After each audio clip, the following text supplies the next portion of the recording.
So the second part of this is just a conclusion. It's becoming very evident that this new world has been in place longer than we think. And all of these alphabet agencies were a multifaceted approach. In other words, created for more than one purpose, and by the sheer number of these agencies created, absolutely established chaos and confusion as to who, what, when, and where. Or better said, we would never put together who or what was precisely behind all of the alphabet soup.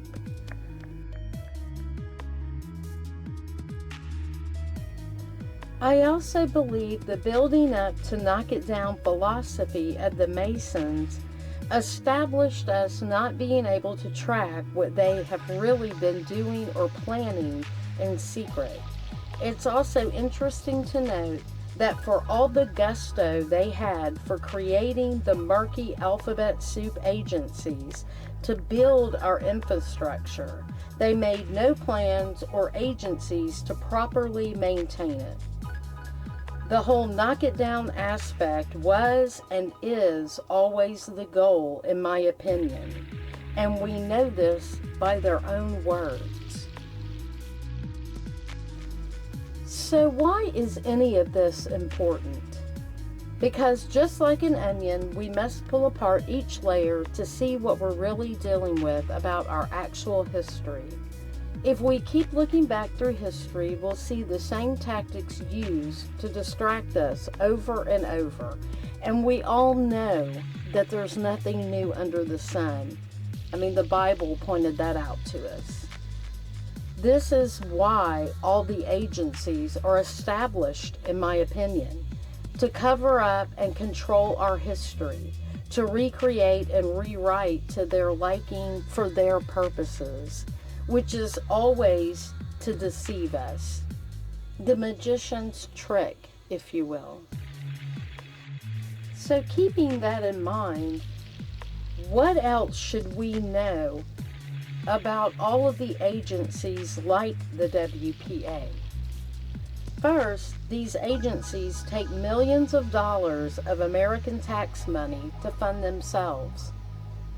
Are we not fully aware that the Depression was created by the powers that be who operate under silence, darkness, and blood oaths, so that they could bring in or establish all of the agencies we know today? I mean, how else can they cover up what their true intentions are? And of course, just like a governmental agency claiming to help, you must be approved in order to receive anything that resembles tangible help. You must be willing to play their game by their rules. These agencies also help to establish the working class quote-unquote schedule, or put another way, the rat wheel we all must run on in order to live, to buy food, clothing, shelter, those kind of things are necessities. And if you participated in Roosevelt's work programs, you were, quote, reminded at election time that FDR created their job and the Republicans would take it away, close quote. Now, why does that sound familiar? Isn't that what we always hear? The question I have is, does our country's infrastructure look like what it should, considering the amount of money they have taken from the taxpayer over the decades to build it? Does any of it look like it's been maintained? I mean, we can see the evidence of these things for ourselves. Or should I say, the lack of evidence. And look at the road the WPA took us on, from building up our cities to weaponizing our military with the latest technology for defense purposes, which I argue was the goal all along. And this is also where we see an expediency to breaking the family structure down by insisting women go to work instead of taking care of their families. I can see the work of Baphomet here, can't you? Reversing the role of women, and World War II really cemented that concept, didn't it?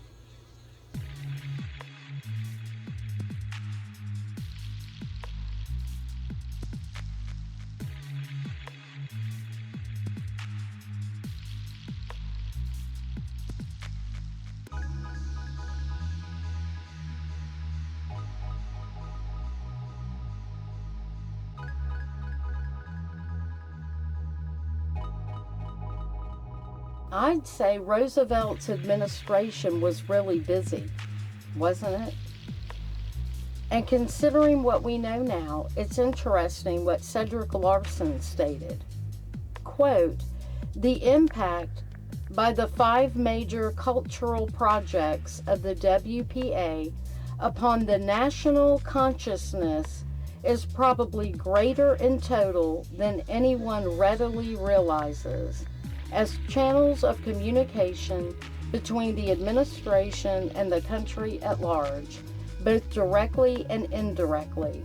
The importance of these projects cannot be overestimated, for they all carry a tremendous appeal to the eye, the ear, or the intellect, or all three."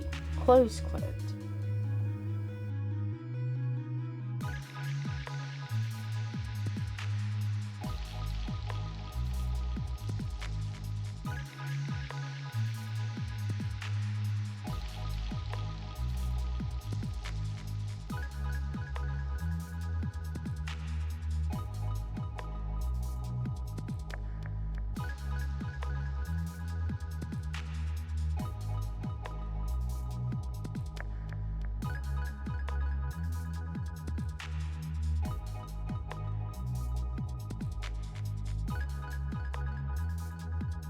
Boy, that's a loaded statement, isn't it? And what is their obsession with influencing our consciousness? As you can see, that term is not anything new. And what does or who does that describe? Appealing to all of our physical senses. Doesn't that sound like the serpent in the garden? Appealing to our eyes, our ears, and our mind? And opening channels of communication. What are they really alluding to here? What are they really opening channels to? And who exactly are they communicating with?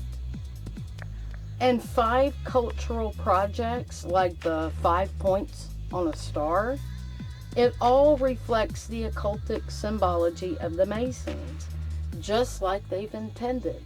You just have to know what it is you're looking at.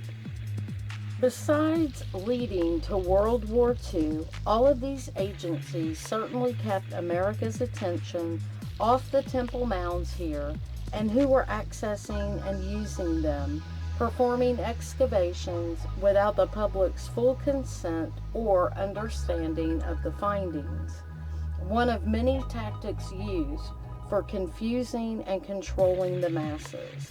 And just for your information, there are some other organizations and agencies we need to look at as well, because they also had a hand in what happened or what's involved with the temple mounds in America. Organizations like UNESCO, the Bureau of Land Management, and that's just to name a few. But we're going to turn our attention to the next set of mounds located in Tennessee. Thanks everyone for joining me for this.